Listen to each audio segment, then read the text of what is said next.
고린도전서 8장 1절에서 13절 말씀을 통해서 하나님이 알아주는 사람이라는 제목으로 하나님 말씀을 이렇게 나누겠습니다. 명절이 되면 크리스찬과 비크리스찬이 확연히 드러납니다. 마치 주님께서 재림하시면 양과 염소를 나누듯이, 의인과 악인을 나누듯이, 알곡과 쭉정이를 나누듯이 확실하게 나누어지는 거죠. 이 땅에서 자신이 예수님을 믿는 사람인지 믿지 않는 사람인지 우리가 무엇을 통하여 명절을 통하여 증명이 되냐면 예배와 제사입니다. 두 가지로 거의 나누어지죠. 명절은 민족 대이동에서 가족들이 모입니다. 그동안 나누지 못한 담소를 나누고 이야기와 정을 나눕니다. 그리고 명절 아침이 되면 자기들이 믿는 신께 종교의식을 갖습니다. 이때 크리스찬이라면 수도 예배를 드릴 것이고 믿지 않는 자는 아마도 제사를 지낼 것입니다. 우리나라는 유교 사상이 거의 전반에 깔려 있어서 제사를 당연시했죠. 그런데 한 200년 전에 기독교가 이 땅에 들어오게 되면서 제사가 예배로 바뀌어지는, 믿는 자들이 그렇게 제사를 안 지내죠. 왜? 성경에 그렇게 하지 말라고 그랬으니까. 그래서 바뀌게 된 현상이 많이 나타나게 되었습니다. 제사나 예배는 공통점이 있습니다. 뭔지 아십니까? 내가 믿는 신께 드린다는 거예요. 그러니까 단순히 종교의식 행사로 끝나는 것이 아니라 내가 믿는 신께 영광을 올려드린다는 것이죠.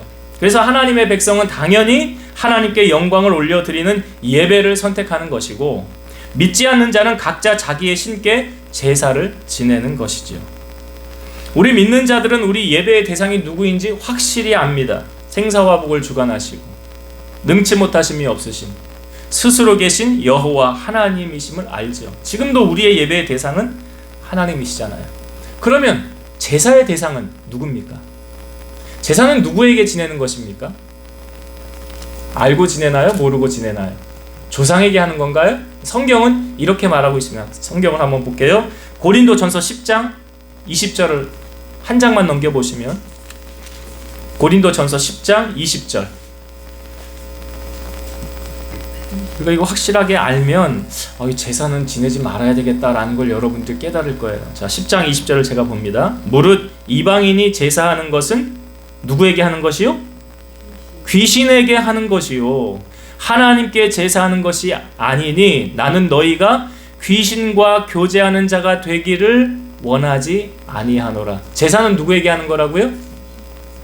여기 성경이 나오잖아요. 귀신에게 하는 거라고요. 제사는 귀신에게 하는 거예요. 귀신에게. 그럼 여러분, 귀신이 우리에게 가져다 주는 거는 뭘까요? 복을 막 싸다가 그냥 보따리로 해서 귀신이 우리에게 복을 갖다 주나요?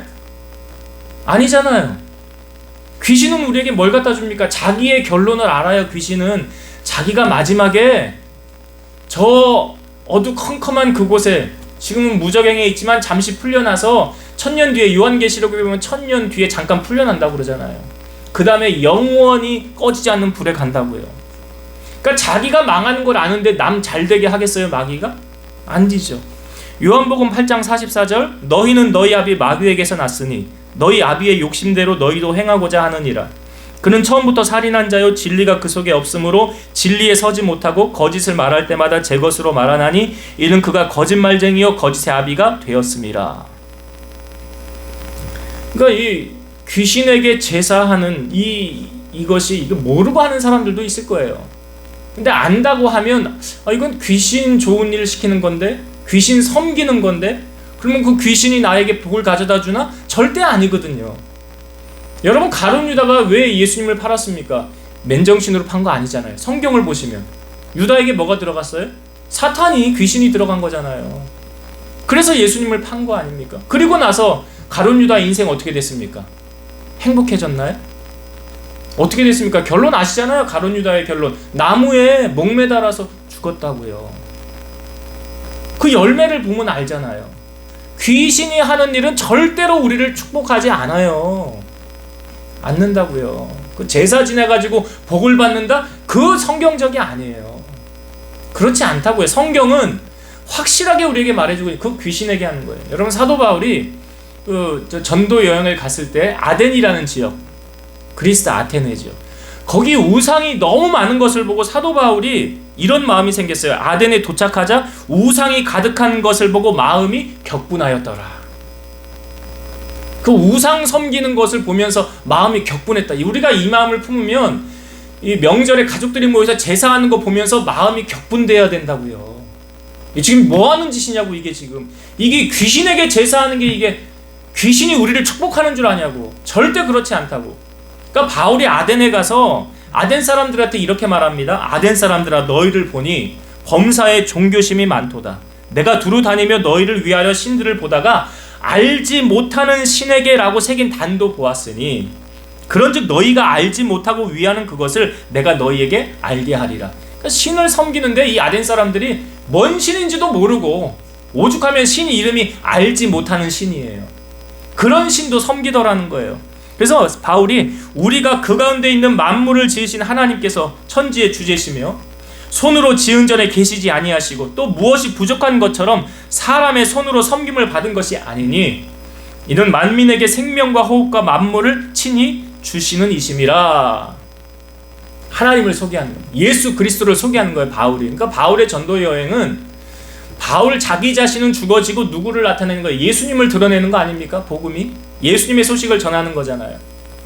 그래서 여기 이 아덴에서 복음을 전할 때 사도행전 17장 29에서 31절 여기 주제되는 말씀을 제가 읽어볼게요. 이와 같이 하나님의 소생이 되었은즉 하나님을 금이나 은이나 돌에다 사람의 기술과 고안으로 새긴 것들과 같이 여긴 것이 아니니라.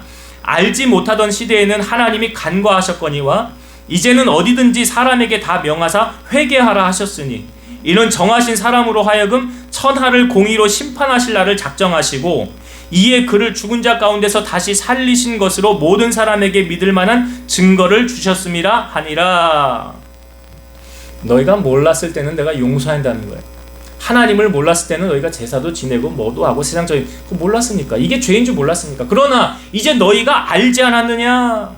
그러니 죄의 길에 같이 참석하지 말고 죄의 길에 서지 말고 우리가 누구를 믿어야 되느냐? 천하를 공의로 심판한 날을 작정하시고 다시 이 땅에 재림하실 그분 섬겨야죠. 그분이 누구예요? 예수님이잖아요.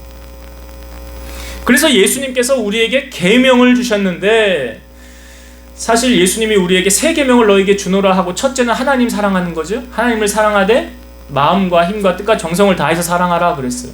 둘째도 그와 같으니 그 다음 둘째는 뭐예요? 내 이웃을 네 몸과 같이 사랑하라 그랬어요. 사실 예수님이 말씀하신 이 세 계명은 뭘 압축해 놓은 거냐면 10계명을 압축해 놓은 거예요. 여러분 10계명의 1계명부터 4계명까지는 사람이 하나님과 관계에서 지켜야 될 거고 5계명부터 10계명까지는 사람과 사람 사이에 지켜야 할 계명이 그 10계명이에요. 여러분 그 10계명은 하나님께서 모세로 하여금 돌판에다가 직접 하나님이 써주신 거라는 거 아시죠? 누가 썼다고요? 하나님이 모세에게 그 돌에다가 처음에는 모세가 그 돌판을 하나님이 주었는데 내려오니까 돌 우상을 그 황금 송아지 섬겼잖아요. 그때 10계명을 던져버리잖아요. 모세가 없어졌어요.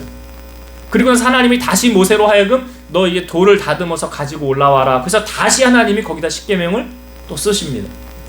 그래서 10계명이 우리에게 주어진 건데 여러분 그 10계명 가운데 1계명과 2계명만 제가 다시 한번 읽어드릴게요. 신명기 5장 7절에서 10절 나 외에는 다른 신들을 내게 두지 말지니라. 이게 첫 번째 계명이에요. 나 외에 다른 신을 내게 두지 말지니라. 그 다음 두 번째가 너는 자기를 위하여 새긴 우상을 만들지 말며 위로 하늘에 있는 것이나 아래로 땅에 있는 것이나 땅 및 물속에 있는 것에 어떤 형상도 만들지 말며 그것들에게 절하지 말며 그것들을 섬기지 말라. 나의 하나님 여호와는 질투하는 하나님인즉 나를 미워하는 자의 죄를 갚되 아버지로부터 아들에게도 3, 4대까지 이르게 하거니와 나를 사랑하고 내 계명을 지키는 자에게는 1000대까지 은혜를 베푸느니라. 하나님께서 우상을 만들지 말라고 그러셨죠. 우상 만들지 말라고 그랬어요. 여기 말하잖아요. 우상 만들지 마. 하늘에 있는 것, 땅에 있는 것, 땅 밑에 있는 것 어떤 형상도 만들지 말고 그것들에게 절하지 말고 섬기지 말라. 하나님 질투하는 하나님이래요.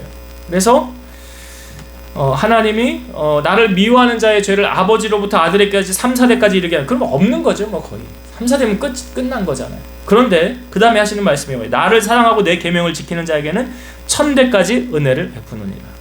그러니까 보세요 여러분, 제사는 누구에게 하는 거라고 그랬어요? 귀신에게. 그리고 귀신은 우리를 복주는 대상이에요? 아니에요. 귀신은 우리를 망하게 하고 파멸로 이끄는 대상이에요. 그러나 하나님은요, 하나님 우리를 왜 부르셨습니까? 복주시려고 부르시잖아요. 성경이 증명하고 있잖아요. 창세전에 우리를 복주시려고 예정하사 우리를 선택하시고 부르셨더라. 그러니까 하나님은, 우리와 하나님의 관계가 어떤 관계예요? 아버지와 자녀와의 관계잖아요. 여러분, 성경이 이렇게 말하죠. 아무리 악한 부모라 할지라도 자식에게 좋은 것을 줄 줄 알거든. 아무리 악한 부모라도 자기 새끼에게는, 그래서요 이런 말 있잖아요. 자기 새끼 입에 밥 들어가는 거 보면 안 먹어도 배부르다고 그러고, 농부가 논에 물 들어가는 거 보면 보고만 있어도 배부르다는 말이 있는 거 아닙니까? 그러니까 하나님과 우리와의 관계가 아버지와 자녀의 관계. 그러니까 하나님이 우리가 잘 되길 원하십니다. 좋은 것 주길 원하시죠. 복 주길 원하시지만 마귀는 그렇지 않다라는 거예요. 여러분, 오늘 우리가 읽은 본문 고린도전서 8장 3절을 한번 보세요. 8장 3절. 하나님이 우리를 기억하고 알고 계신다 그러잖아요. 8장 3절 제가 읽어볼게요. 또 누구든지 하나님을 사랑하면 그 사람은 하나님도 알아주시느니라.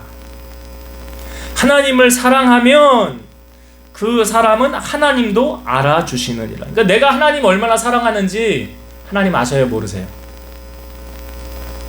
모르십니까? 알죠. 찬양 가운데 그 고백하지 못한 사랑이라는 게 있어요. 제가 한번 불러볼게요. 가사를 잘 들어보세요. 내가 주님을 얼마나 사랑하는지 아무도 알지 못해. 내가 주님을 얼마나 사랑하는지 주님만이 알고 계셔. 내가 주님을 얼마나 사랑하는지 아무도 알지 못해. 내가 주님을 얼마나 사랑하는지 주님만이 알고 계셔. 당신을 부인하던 내 모습, 당신을 외면하던 내 모습이 너무나 부끄러워. 나의 사랑을 고백하지 못했어. 하지만 주님 오세요 내 안에 오셔서 나의 사랑을 느껴보세요. 내가 당신을 얼마나 사랑하는지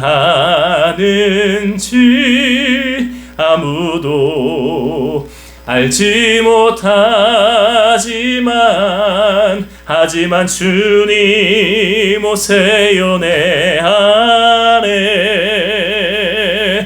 안에 오셔서 나의 사랑을 느껴보세요. 내가 당신을 얼마나 사랑하는지 이 사랑을 당신께 드려요. 그렇습니다. 내가 주님을 얼마나 사랑하는지 주님은 너무나 잘 알고 계셔요. 여러분, 돌아오는 이번 명절을 통해서 내가 주님 얼마나 사랑하는지 주님 아십니까? 때로는요, 주님이 내가 주님 얼마나 사랑하는지 보고 싶어 하십니다. 무엇으로 증명될 수 있을까요? 행함으로 증명될 수 있어요. 물론 내 마음 중심을 하나님 잘 아시죠. 그러나 아브라함을 통해서도 너 정말 나를 사랑하니? 하면서 아브라함에게 이삭을 바치라고 하셨던 것은 하나님이 급하게 아브라함 하며 멈추셨다며 하신 말씀이 뭐예요? 내가 이제야 네가 정말로 나를 사랑하는 줄 내가 알았노라 그러잖아요. 이번 명절에 주님, 제가 주님 이만큼 사랑합니다. 그것을 여러분들의 삶의 행함으로 보여드리는, 그래서 주님의 마음을 기쁘시게 해드리는 여러분 되시길 주의 이름으로 축원드립니다. 오늘 우리가 읽은 본문에 보면 제사에 관한 거죠. 사실 이제 명절이 다가오니까 제가 이 말씀을 준비를 하긴 했지만 하나 질문을 드려볼게요. 여러분, 제사 음식은 먹어도 된다, 먹으면 안 된다, 어느 것이 옳을까요? 예? 제사 음식은 먹으면 안 된다. 자, 성경을 이 부분 먼저 한번 볼게요. 고린도전서 10장으로 한번 넘어가서 27절부터 보겠습니다. 고린도전서 10장 27절부터 제가 29절까지 한번 읽어볼게요. 불신자 중 누가 너희를 청할 때에 너희가 가고자 하거든 너희 앞에 차려놓은 무엇이든지 양심을 위하여 묻지 말고 먹으라. 이게 이제 뭘 차려놓는데 뭔지 모르고 먹으라는 거예요. 28절, 누가 너희에게 이것이 제물이라 말하거든 알게 한 자와 그 양심을 위하여 먹지 말라. 이것이 제물이라라는 표현은 뭐냐면 제사 지낼 때 드렸던 음식이라는 거예요. 이거는 제사 지낸 음식이야 라고 말하면 알게 한 자와 그 양심을 위하여 먹지 말라 그랬죠. 29절, 내가 말한 양심은 너희의 것이 아니요 남의 것이니 어찌하여 내 자유가 남의 양심으로 말미암아 판단을 받으리요. 이 말씀이 이제 그 제사 음식에 관한 건데, 제사 음식인지 처음엔 몰랐다, 그리고 차려줘서 먹어라, 그럼 그냥 먹으라는 거예요. 근데 이건 제사 음식이야 라고 알려줬어요. 그럼 먹지 말래요. 여기 성경에 그렇게 나와 있죠. 근데 이 부분을 조금 더 자세하게 우리에게 알려주는 부분, 자 이제 오늘 본문으로 와서 본문을 보겠습니다. 8장 7절의 말씀 볼게요. 8장 7절, 그러나 이 지식은 모든 사람에게 있는 것이 아니므로 어떤 이들은 지금까지 우상에 대한 습관이 있어 우상의 제물을 알고 먹는 거로 그들의 양심이 약하여지고 더러워지느니라. 그러니까 우상의 제물인 줄 알고 먹었더니 결과로 자기의 양심이 약하여지고 더러워졌더라. 근데 이 우상의 제물, 그러니까 신앙생활을 그러니까 안 믿는 사람은 상관이 없지요. 무상하게 그냥 지내고 제사 음식만 먹고 하니까. 근데 나는 신앙인이야, 믿는 사람이야. 그런데 나는 뭐 제사 음식 먹어도 내 믿음 떨어지지 않아. 나는 그렇다고 하나님이 나를 버리지 않아. 난 상관없어. 나는 먹어도 돼. 하는 사람들도 혹 있지 않을까요? 혹 있지 않을까요? 그것으로 인해서 내 믿음이 떨어지지 않는다고 한다면 나는 뭐 먹어도 상관이 없지 않을까? 그거에 대해서 사도 바울이 이제 부연 설명을 하고 있는 거예요. 자, 이 부분은 성경을 한번 같이 봅시다. 8장 9절부터 볼게요. 8장 9절부터 11절의 말씀까지 먼저 좀 읽어볼게요. 그런즉 너희의 자유가, 이게 너희의 자유가 뭐냐면 나 제사 음식 먹어도 괜찮아 이거예요. 너희의 자유가 믿음이 약한 자들에게 걸려 넘어지게 하는 것이 되지 않도록 조심하라. 지식 있는 네가 우상의 집에 앉아 먹는 것을 누구든지 보면 그 믿음이 약한 자들의 양심이 담력을 얻어 우상의 제물을 먹게 되지 않겠느냐. 이 무슨 말입니까? 나는 믿음이 세서 아주 높아서 우상의 제물 먹어도 괜찮아. 근데 나를 바라보고 있는 믿음이 약한 지체가 있어요. 근데 저 사람 믿음 좋은데 우상의 제물 저렇게 막 먹고 그러네? 그래도 되나봐. 그러면 그것을 보고 믿음이 약한 사람들이 뭐야? 담력을 얻었다고. 여기 그 믿음이 약한 자들이 양심의 담력을 얻어 우상의 제물을 먹게 되지 않겠느냐. 먹는다는 거잖아요. 저 사람도 저렇게 하네. 그 신앙생활도 오래 하고 믿음도 좋은 사람이라고 그랬는데 저 사람 저렇게 하는 거 보니까 나도 뭐 그렇게 해도 되겠네. 지금 그런 상황이에요. 11절, 그러면 내 지식으로 그 믿음이 약한 자가 멸망하나니 그는 그리스도께서 위하여 죽으신 형제라. 그러니까 여기 그러면 내 지식은 뭘 말하는 거예요? 난 믿음 좋아. 난 넘어지지 않아. 난 어떤 상황에서도 흔들림이 없어. 이 정도 해도 나는 끄떡 없어. 우상의 재물 먹어도 뭐 나는 상관이 없어. 라는 그 지식이에요.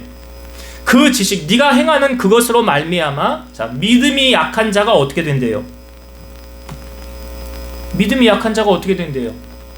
그럼 멸망한다고 그랬어요. 그러면 이 믿음이 약한 자가 멸망한 거 누구 때문에 멸망한 거예요? 누구 때문에? 예? 그 앞부분에 자기는 괜찮다고 하는, 나는 믿음이 있다고 하는, 난 넘어지지 않는다고 하는. 그러니까 이게 뭘 말합니까, 여러분? 나의 자유가 믿음이 약한 자를 넘어지게 할 수 있어요, 없어요? 있다는 거예요. 아마 나는 이 정도 해도 괜찮은데, 난 믿음 좋거든. 난 믿음이 좋아서 난 도박도 해. 난 뭐 술도 하고 담배도 하고 뭐 성적으로 타락하고 뭐 단란하게 이야기하는 주점 있잖아. 난 이런 데도 막 가. 괜찮아. 그래도 나는 끄떡없어. 정말 끄떡이 없을까 모르겠는데, 그런데 그것을 바라본 믿음이 약한 지체는 막 이제 신앙생활에서 저래도 되는 거야? 예수 믿으면서? 저래도 괜찮은 거야? 그러니까 믿음이 약한 자들이 양심의 담력을 얻어서 죄의 자리에 같이 머무르고 하면서 그냥, 근데 이 사람은 나중에 어떻게 돼요? 11절에 말하잖아요. 믿음이 약한 자가 어떻게 된대요? 멸망한대잖아. 원인 제공 누가 한 거예요? 자기 믿음 좋다고 하는 그 사람이 원인 제공한 거 아닙니까 지금? 디모데전서 4장 8절 육체의 연단은 약간의 유익이 있으나 경건은 범사에 유익하니 금생과 내생의 약속이 있느니라. 우리가 신앙생활하는 걸 경건생활이다라고도 이야기를 하는데, 이 경건은 우리의 범사에 유익하다라고 말하고 있죠. 여러분, 사람을 사귀어도요, 경건의 능력이 있는 사람하고 좀 사귀면서 교제를 하세요. 왜냐하면 이 경건하지 않은 사람들에게서 돌아서라라고 성경은 말하고 있거든요. 제가 읽어볼게요. 디모데후서 3장 1절에서 5절입니다. 너는 이것을 알라. 말세에 고통하는 때가 이르러 사람들이 자기를 사랑하며 돈을 사랑하며 자랑하며 교만하며 비방하며 부모를 거역하며 감사하지 아니하며 거룩하지 아니하며 무정하며 원통함을 풀지 아니하며 모함하며 절제하지 못하며 사나우며 선한 것을 좋아하지 아니하며 배신하며 조급하며 자만하며 쾌락을 사랑하기를 하나님 사랑하는 것보다 더하며 경건의 모양은 있으나 경건의 능력은 부인하니 이 같은 자들에게서 내가 돌아서라. 성경은 분명히 말하고 있죠. 경건의 모양만 있고 능력이 없는 사람 돌아서래잖아요. 같이 있지 말래잖아요. 그런 사람들하고 여기 말세에 나타나는 현상에 대해서 쭉 말하고 있지 않습니까? 그러니까 겉모습만 교양 있는 척 하는 거예요. 믿음 있는 척 하는 거예요. 여러분, 교회에서만 거룩하게 살지 말고 거룩한 척 하지 마시고 삶의 현장에서 거룩을 나타내십시오. 삶의 현장에서 거룩해야죠. 바울은 한 영혼을 주님 앞에 구원하기 위해서 그는 이 고린도전서 8장을 통해서 이제 이렇게 결단을 합니다. 자, 성경을 이 부분 볼게요. 고린도전서 9장 19절부터 23절의 말씀. 이 영혼 구원을 위해서 바울이 얼마나 애를 썼는가. 자, 한번 보세요. 고린도전서 9장 19절부터 23절 말씀 읽어봅니다. 내가 모든 사람에게서 자유로우나 스스로 모든 사람에게 종이 된 것은 더 많은 사람을 얻고자 함이라. 유대인들에게 내가 유대인과 같이 된 것은 유대인들을 얻고자 함이요 율법 아래에 있는 자들에게는 내가 율법 아래에 있지 아니하나 율법 아래에 있는 자같이 된 것은 율법 아래에 있는 자들을 얻고자 함이요 율법 없는 자에게는 내가 하나님께는 율법 없는 자가 아니요 도리요 그리스도의 율법 아래에 있는 자이나 율법 없는 자와 같이 된 것은 율법 없는 자들을 얻고자 함이라. 약한 자들에게 내가 약한 자와 같이 된 것은 약한 자들을 얻고자 하며 내가 여러 사람에게 여러 모습이 된 것은 아무쪼록 몇 사람이라도 구원하고자 함이니 내가 복음을 위하여 모든 것을 행함은 복음의 참여하고자 함이라. 여기 바울이 말하죠. 난 자유한데 나는 자유하고 내 마음대로 모든 것을 할 수 있으나 유대인에게는 유대인같이, 율법 있는 자에게는 율법 있는 자, 율법 없는 자에게는 율법 없는 자같이, 약한 자들에게 내가 약한 자와 같이 된 것은 왜 그렇게 했다는 거예요, 바울이? 아무쪼록 몇 사람이라도 뭐 하려고요? 구원하고자. 여러분, 그러니까 영혼 구원은요, 하나님이 우리에게 주는 마음이에요. 하나님 사랑하면 영혼을 사랑하게 돼 있어요. 그러니까 그 영혼을 구원하기 위해서 바울이 자기의 모든 것을 내어놓고 마치 카멜레온처럼 그 사람을 위해서 그 사람의 편이 되어주는 거 아닙니까? 왜요? 영혼 구원하기 위해. 근데 사탄은 어떻게 합니까? 사탄은요, 한 영혼이라도 더 실족하게 하려고 힘쓰고 애쓰는 거 아닙니까? 어떻게 하든지 예수 못 믿게 하려고, 어떻게 하든지 교회 못 나오게 하려고. 여러분 분명히 아셔야 되는 게 뭐냐면, 꼭 그런 일이 있더라고요. 꼭 예배 시간이나 뭐나 꼭 난 교회 가야 되는데, 근데 꼭 일이 생겨. 오늘 아침에도 우리 환경 자매님이 교회를 못 올 뻔했는데 왔어요. 얼마나 감사한지 몰라요. 꼭 일이 생겨. 마귀는 여러 가지를 통해서 우리로 하여금 하나님 앞에 나아가지 못하게 만듭니다. 그 마귀가 하는 일인 걸 여러분 분명히 아셔야 돼요. 아이고 보세요. 교회 못 가게 방해하는 게 하나님이 하시는 일이겠어요? 아니 하나님 만나러 나는 가야 되는데 그거 방해해. 누가 방해하겠어요? 마귀가 방해하는 거지. 그러니까 하나님의 열정이 충만한 사람은 한 영혼이라도 구원하려고 힘쓰고 있습니다. 근데 마귀는요, 한 영혼이라도 실족하게 만들어야지, 교회 못 나오게 만들어야지. 이거는 마귀가, 여러분들과 분별을 하셔야 되는 거예요. 확연히 드러나잖아요. 그 하는 일이, 감춰졌던 일이 드러나잖아요. 그러니까 사도 바울은 그 영혼 구원을 위해서 그렇게 힘쓰고 애썼다는 거 아닙니까? 그래서 사도 바울은 나로 말미암아 어떠한 영혼이라도 실족하지 않게 하도록 이렇게 하겠다는 거예요. 자, 오늘 우리가 읽은 본문 고린도전서 8장 12, 13절 보겠습니다. 고린도전서 8장 12절 13절. 이같이 너희가 형제에게 죄를 지어 그 약한 양심을 상하게 하는 것이 곧 그리스도에게 죄를 짓는 것이니라. 그러니까 형제를 상하게 하는 게 주님에게 죄를 짓는 거라고 말하고 있고, 13절. 그러므로 만일 음식이 내 형제를 실족하게 한다면 나는 영원히 고기를 먹지 아니하여 내 형제를 실족하지 않게 하리라. 이게 무슨 결단입니까, 바울이? 나로 말미암아 어떠한 신앙인이든지 믿음이 약한 자든지 누구든지 실족하게 하는 일을 하겠다는 거예요, 안 하겠다는 거예요? 안 하겠다는 거잖아요. 나 때문에 실족하는 일이 생기면 안 된다는 거 아니에요. 그렇게 안 한다는 거잖아요. 그러니까 믿음의 본을 보이며 살고, 사도 바울이 그러죠. 내가 그리스도를 본받은 것 같이 너희는 나를 본받는 자가 되라 라고 말했죠. 라고 말했어요. 그러니까 이런 말을 할 수 있는 거 아니에요. 실족하게 하는 일을 하지 않겠다. 여러분, 이스라엘 백성들이 그 광야 생활하면서 시딤이라는 지역에 머물렀었어요. 그런데 거기 이방 모압 여인들하고 음행하는 사건에 빠집니다. 성적으로 타락한 거예요. 그리고 나서 그 여자들이, 모압 여자들이 자기들의 신께 제사하고 이제 음식을 먹을 때 이스라엘 백성들을 청해요.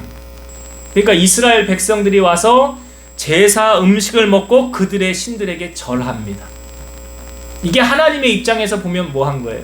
음행한 거예요. 바람핀 거예요. 이게 하나님 입장에서 보면 나를 섬기하는 이 백성이 우상에게 절하고 있잖아요. 그리고 우상의 제물을 먹고 있잖아요.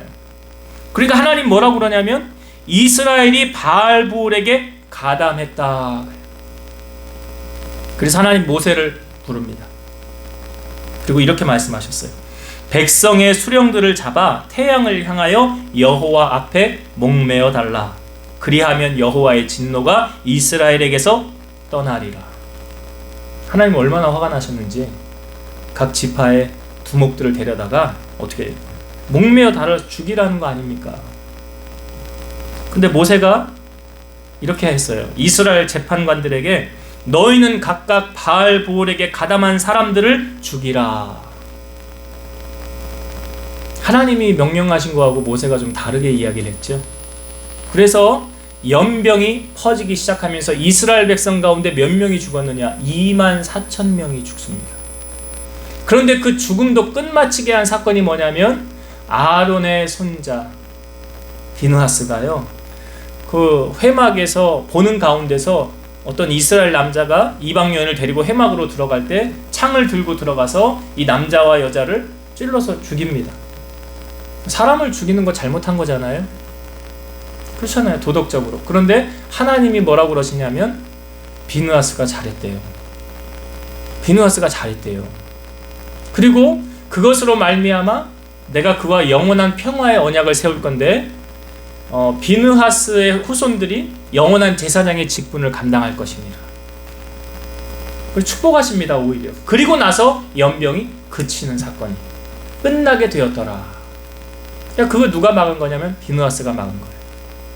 그러니까 이스라엘 백성들이 분간을 못하고, 이 사건의 발단이 어디서 시작된 겁니까? 우상에게 절하고 음식을 먹음으로. 이렇게 무서운 거예요. 하나님이 그거에 대한 책임을 물으시오. 우리가 저번 주에도 나누었잖아요. 자유의지 주셨어요. 여러분이 하고 싶은 대로 그냥 난 그래도 괜찮아. 결과에 대한 책임을 누가 물어요? 내가. 그래서 오늘 이 바울이, 오늘 이제 명절이 다가와서 제사에 관한 말씀을 우리가 나누었는데, 말씀을 다시 이제 정리하고 마치도록 할게요. 여러분, 하나님을 사랑하면 하나님이 그 사람 알아준다고 그랬어요. 오늘 분명히. 그러니까 나를 간절히 찾는 자 나를 만나리라고 그랬고, 우리의 심령 깊은 곳을 하나님이 헤아리신다고 그랬죠. 자, 하나님께서 우리를 다뤄보신다고 그랬어요. 어느 순간 다뤄보실까요? 이번 명절에 다뤄보실 수도 있죠. 이런 상황 가운데 놓여 있었을 때, 그때 나는 끝까지 내 믿음 지키겠습니다. 다른 사람은 다 이렇게 해도 나는 이제 하나님만을 섬기겠습니다. 나는 이제 하나님께만 예배하고 하나님께만 경배하겠습니다. 나는 귀신에게 절하지 않겠습니다. 제사하는 건 누구에게 하는 거랬어요? 여러분 분명히 기억하셨죠? 귀신에게 하는 거라고요. 귀신을 섬기는 거예요. 그거는. 그런 기억하세요. 귀신은 결코 우리를 축복해주는 대상이 아니다. 우리를 망하게 하고 파멸로 이끌고 분쟁을 일으키고. 그러나 하나님은 우리를 언제까지 축복하신대요? 천대까지 축복하신대잖아요. 그래서 예배를 통해서 하나님을 영화롭게 해드리고 영광을 올려드리는 여러분 되시길 바라고, 한 가지 더, 우상의 재물 먹어도 되고 안 먹어도 돼요. 먹지 마세요라고 하지 않아요. 그러나 그것이 나의 양심을 상하게 만든다. 더불어서 나의 이 행함이 믿음이 약한 자들이 봤을 때 저래도 되는 거야? 그럼 나도 그렇게 해야지. 그래서 그 믿음이 약한 자를 실족하게 하면 그 책임을 누가 져야 돼요? 예, 먼저 행한 자가. 그래서 바울은 어떻게 한다고요? 고기도 먹지 않으면 되잖아요. 만약 그것이, 그러니까 나의 행동이 다른 사람으로 하여금 실족하게 한다면 나 이건 안 할 거야 라는 결단을 여러분 하셔야 돼요. 믿는 자가 안 믿는 자와 좀 다른 게 있어야 되잖아. 세상 사람하고 똑같이 다 해서 되겠습니까? 아니죠. 삶의 현장에서 우리가 정말 본이 되고 있는가, 내가 선한 영향력을 나의 삶의 현장에서 행하고 있는가. 교회에서만 거룩 찾고 거룩하지 마시고 세상에 나가서 거룩하게 사시라고. 세상 속에서 하나님의 선한 영향력을 나타내는 우리 성도님들 다 되시기를 주의 이름으로 축원드립니다. 기도하시겠습니다. 살아계셔서 역사하시는 하나님 감사합니다. 하나님을 사랑하는 자 하나님도 알아주신다고 하셨습니다. 이번 돌아오는 명절이 어찌 보면 나의 믿음을 증명할 수 있는 기회가 될 수도 있습니다. 세상 사람들은 다 우상에게 엎드려 절하고 귀신을 섬기지만 우리는 살아계신 하나님 한 분만을 섬기고 예배함으로 나아가는 성도들이 되게 하시고, 나의 신앙의 본이 다른 사람에게 귀감이 되게 하시고, 오히려 행여나 나는 괜찮다고 세상 속에서 하지 못할 거 할 거 다 하는데 오히려 그것이 믿음이 약한 자들이 보았을 때 저래도 되는구나 라는 오해를 낳지 않게 하시고, 항상 믿음의 본을 보이고 믿음이 약한 자들을 바른 길로 인도하여 하나님의 영광을 드러낼 수 있는, 마치 바울이 몇 영혼이라도 구원하고자 애썼던 그 마음을 우리 성도들이 품게 하셔서 하나님이 기쁨이 되는, 영광이 되는 삶이 되게 하여 주옵소서. 예수님 이름으로 감사하며 기도드리옵나이다. 아멘.